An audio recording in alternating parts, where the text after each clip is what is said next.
Go in this room. No, this room, Martin. This room. Home movie. Oh, it's the Home Movies television program. Wizard's Baker. Yeah, it's kind of funny that like. I like this song though.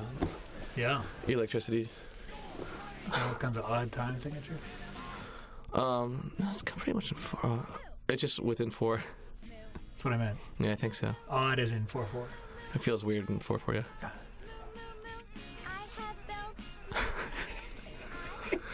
Melissa, whether or not she believes it, is probably one of the best singers in America. In America, yeah. I mean, like she has a good style. She sing talks everything. Yeah.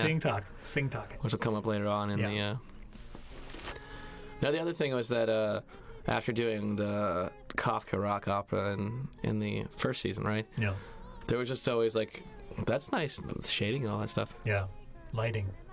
It's an extra layer. Yeah, I think I don't know if. And I'm also me. It's like a 6'9". What were you saying about? But it was just like more in you. Yeah, I got tons more in me.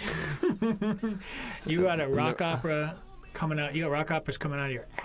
Yeah, I know, but I grew up watching rock operas on cable television. Yeah, made a big impression on you. Yeah, it must have. I mean, I grew up. The first things I remember noticing are like the beginning of the Flash Gordon movie. Yeah. The Queen music was still probably the most impactful thing in my life. Biggest, most important thing ever happened to you. Yeah, seriously. Did you ever see a movie, by the way, called Rock and Rule?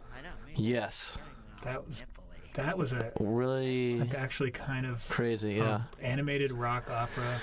Yeah, sort of, it's just like with like Iggy weird. Pop. Yeah, it had a lot of and Debbie very Harry, like labor-intensive animation. And the guy from really Cheap cool. Trick. Yeah. It had Iggy Pop. It had Lou Reed. Yeah, I saw that. Yeah, it's crazy. Yeah, we've never talked about that. No, we'll talk. Let's talk about that later. All right. Because I have a lot to say. I do too. But but I just any opportunity I could throw music in. I also knew this was the last season, so I just wanted to like have more kind of like cold opening with just music and stuff like that may or may not be followed through with, you know. And The Wizard's Baker was just odd enough to be a bad movie that they could make, you know, that they actually are, again, like with the theme of the show of this season is it's just not working out for them. The movies? Yeah, this movie is just like they're getting way too invested in the business side of things. Yes. And they're actually trying to go out and sell their movie that they can't finish. Raise funding. Okay, this Finishing was this. funds. Remember this? And that one looks like Pinocchio. And that one looks like, what does that look like, Josie? Yeah, looks like a Haley Joel Osment. Haley Joel. Oh, boy, you're so young, Josie. Look at you. Got your whole life ahead of you. Yeah. She's glowing.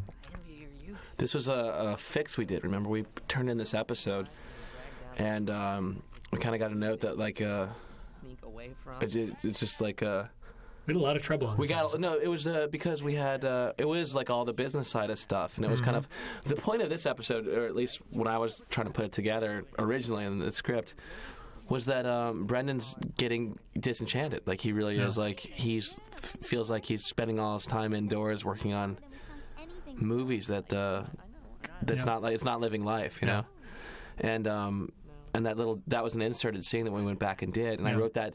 I took that Wizard's Baker theme. What is it? What was the I'm a baker and today is my birthday. Yeah. And did that on this little Fender Rhodes and did it on the high register, and it sounded like a little music box. Yeah.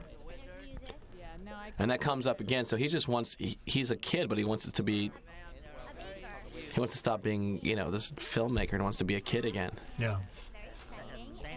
We got in big, big trouble this episode. I'm just remembering. Yeah. This was one of the biggest, like, note sessions we ever, like, most intensive notes we ever got. Yeah, because for the most part, I mean, they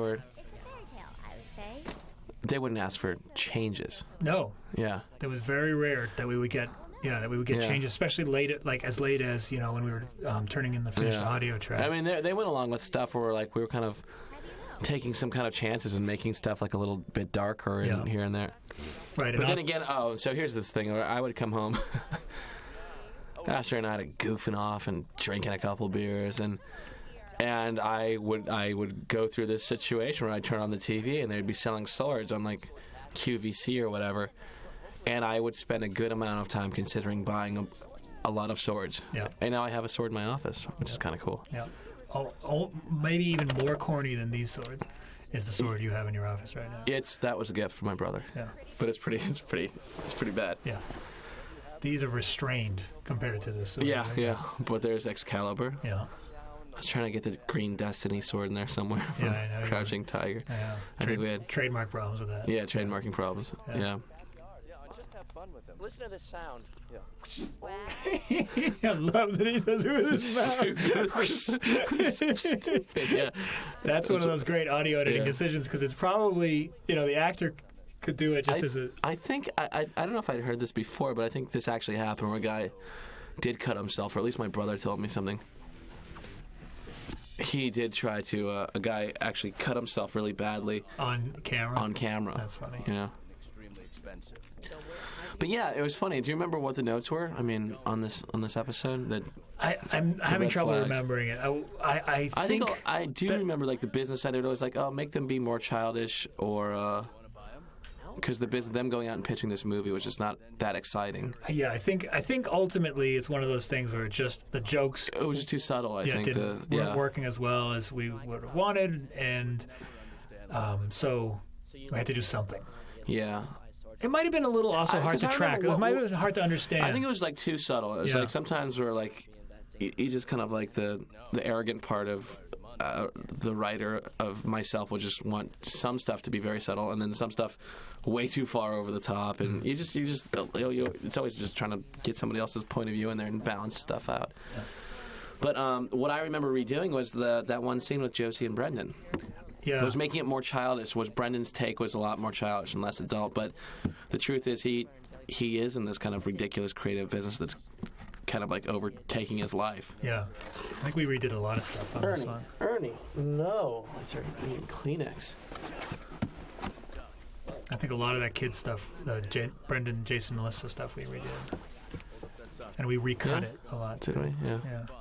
I'll cut it in half. That was Jack nearly, I remember Jack was pulling his hair out on this one because it was the first time we ever really maybe we're going to miss a deadline and we're going to have to change the schedule. It didn't matter. We're getting canceled anyway. Did we really care that much? Yeah, we did. Really? Yeah. Because it never happened. We never had the shit really hit the fan. Right. With notes and, changes. Right. Oh, I said that S word. Yeah, it doesn't. Who cares? You were the one who brought it up. I don't care though. That's Eugene Merman, my old. You can see Eugene's a very funny guy. We're gonna try to get his commentary. Hopefully, on Wednesday. Yeah. He and I were roommates back when I first started doing comedy in Boston, and he's one of the few. I think there are like 5 funny people. Yep. That actually do comedy. Yep. And then funny people who don't do comedy. Yep. Melissa's a funny person who doesn't do stand-up or anything, but is just one of the more naturally gifted, funny minds. Yep. And Eugene's one of the few funny people that actually does comedy and does it really well. And just he's always been good. Yep. But terrible actor. Just kidding. He's very good. We brought him in for episode 5 of season 1 for the camp thing because he he contributed an idea for it too. Not only contributed, I think we just kind of stole it from him. Yeah. We were talking to him in a bar. Yeah. And he was telling us a story and we just took it. Yeah. And, it was a crazy day. It was like a Wild West. Oh, it was wild. You didn't care about money or credentials or anything or thievery. And then to pay him back, we brought him back in season 4 to be Eugene to make a quick $700. Just so you know, doing voiceover, you don't get that much money. No, just being a day player. Yeah, and there's no residuals. You'll maybe make a portion of your rent. Yes, and the residuals are minimal. So people you get think. Some? What's that? You get them? Yeah, I'll get, but it'll have to be a stack of 1,000 checks of 0.11 cents. But I think people have illusions of people working in show businesses making money. No, it's like maybe what it would be like working in a restaurant, or being. I think that's better money. Yeah, it's possible. Yeah, I think you make better tips. Yeah, and it's definitely untaxed. Yeah, A lot of that that's a lot of that's untaxed, untaxed. a lot Yeah, of that cash. yeah. You'll make a good amount of money. It looks like. Then you get it after your taxes. Yeah. I think you get a third of that money back. Yeah. It's hilarious. Yeah. And also, it looks like good money. Okay. This section right here. This just reminds me. This a lot of this is just making fun of our own process. Yes. Like when he said, like these are the final posters, and you spelled Wizards Baker wrong, and Melissa says these were approved. These were already approved. I don't know what to do. Yeah. My hands are tied. Yeah. And he goes, oh, they're already approved. But that's what happened with us. Yeah, exactly. It's like we can't change this now. Can't go back. The approval process already happened. We can't go back. Yeah. Skunk We're like Scout. it's us by doing this to ourselves that like oh, there is a possibility to do anything. You're just constricting everything.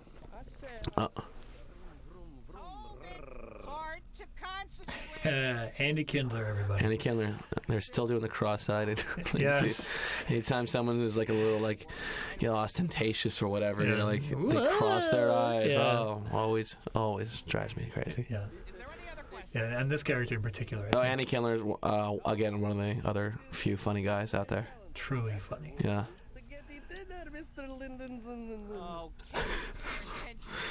You've added a few ends on there. Sometimes you just find your own way of improvising. Mm-hmm.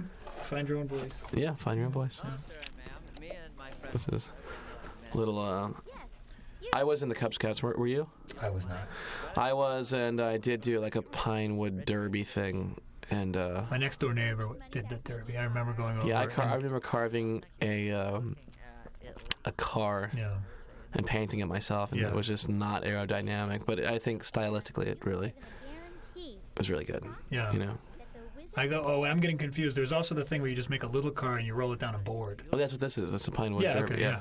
That I was not impressed by that. I remember going over and seeing my friends. It looked like just a wedge of a 2x4. Yeah, you would just basically, the people who did it right would make it the least cool looking things, where they would cut it basically at a very like a wedge of cheese. Yes. Inclined angle, and you'd put these lead weights in the bottom, and you were allowed to only a certain weight, and it's. You made someone use swords in a bad way. As you don't return them, I don't care what you do with them. Thank you for calling Shop Your House. Oh. So that was a Samurai Jack reference. Yeah, kind of. It was. It was. It's just that now it doesn't mean anything because Samurai Jack is it even on the air anymore? I don't know. I don't know either. But Samurai Jack is a beautiful looking cartoon. A great looking show. It's probably I was watching it the other day.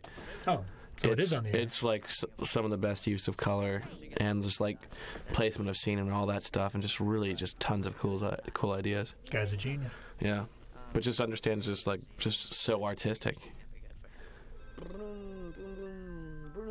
Hey, this is fun.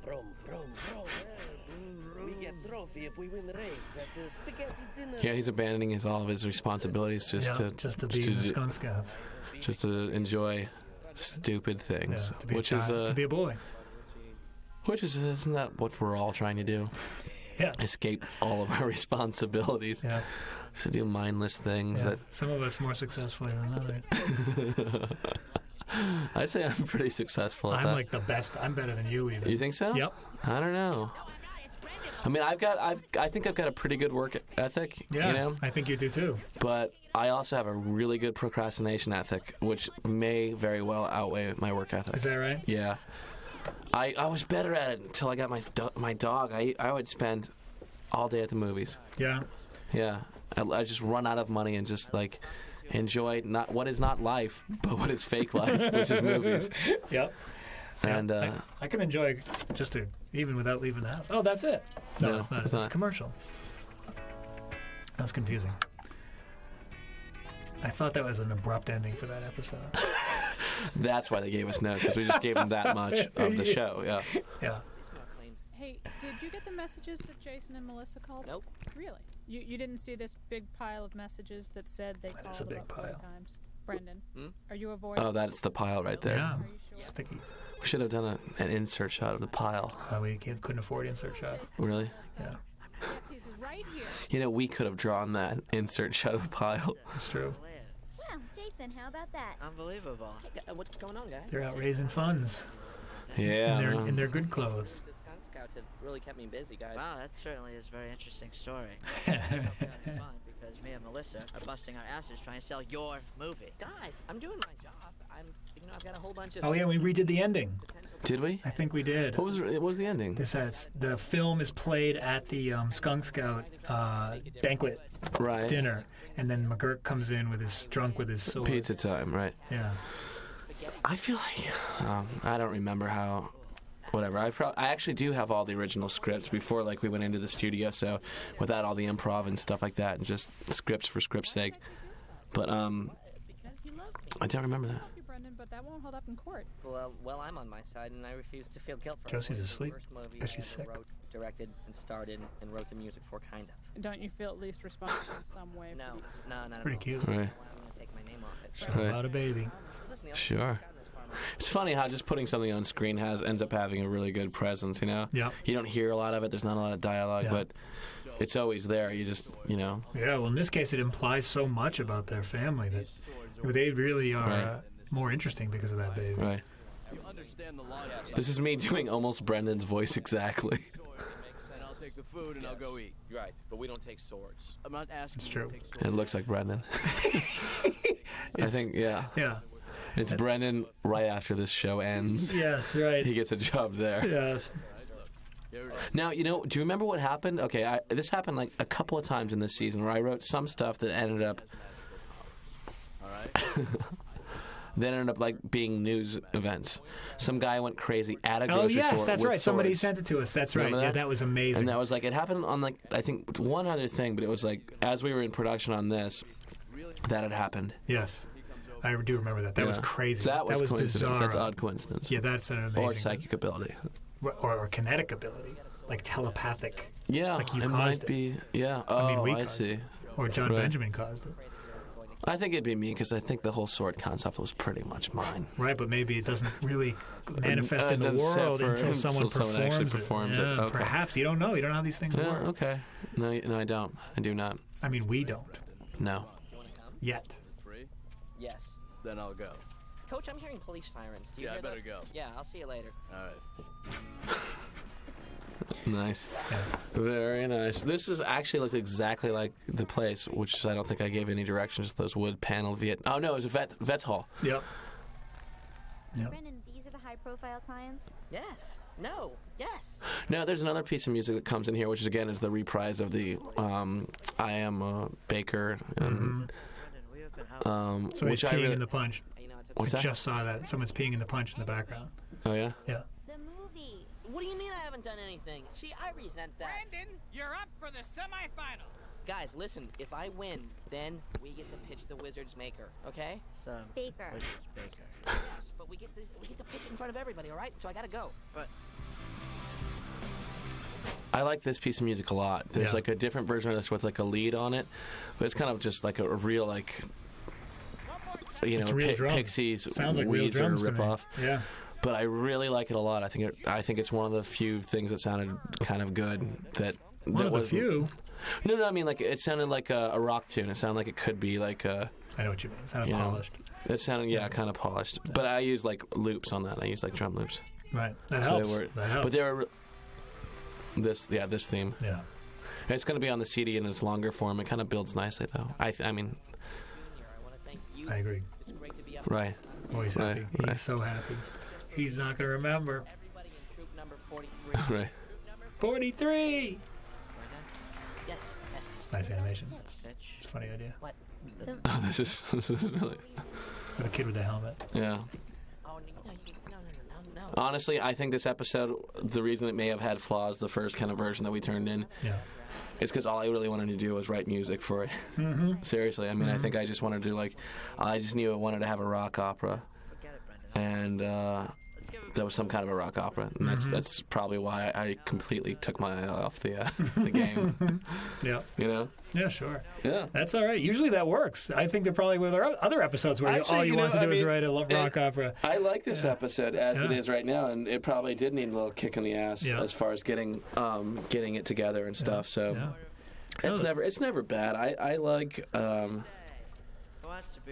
I like to lose objectivity and have fun in the process of doing something, and I also like to have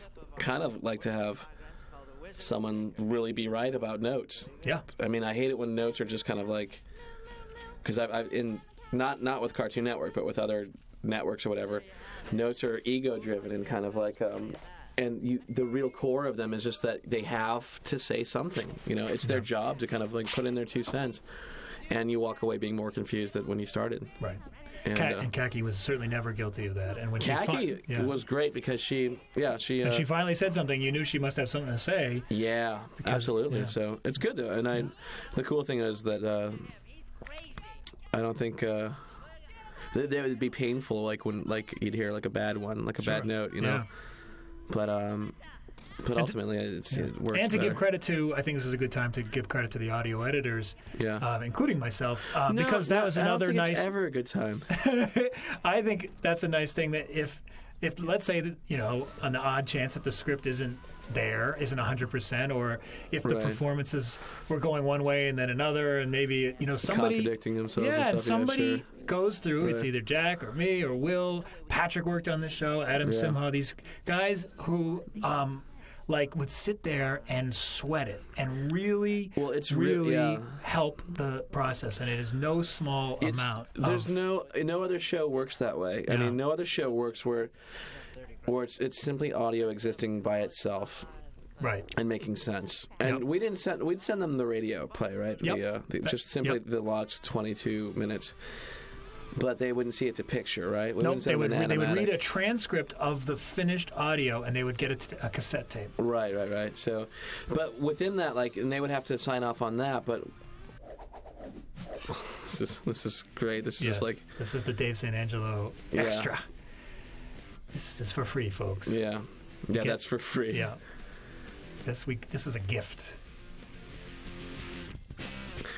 I think I played all his drums with for Wizards Baker with my fingers, and just had to realign them because I was such sloppy rhythm, no click track or anything. That's why it's good and bad. What's this good bad? Good bad. Yeah.